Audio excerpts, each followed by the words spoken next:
कोकणात फिरता फिरता एका अनोळखी ठिकाणी येऊन पोचलोय।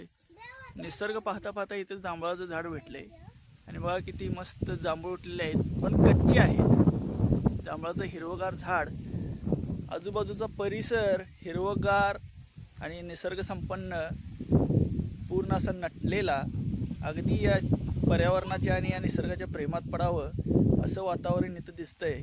आणि पूर्ण कोणी एकटाही माणूस इथं दिसत नाही आहे। एखादी गाडी क्रॉस होते आधीमध्ये, बाकी असं कोणी इथं दिसत नाही रस्त्यावर, किंवा इथं कोणी येत आहे पर्यटक वगैरे, किंवा रहदारी जास्त आहे असा काही हिशोब इथं दिसत नाही। पण आलो एका अनोळखी रस्त्यावर आणि तुम्हाला गावाचं नावसुद्धा दाखवतो। जवळजवळ Shastri bridge, Sangameshwar Shastri bridge 3 kilometre आहे आणि मागं इथं गवळवाडी जवळजवळ 1.5 किलोमीटर आहे। एवढ्या उंचीवर एवढ्या लांब इथं येऊन पोचलो आहे।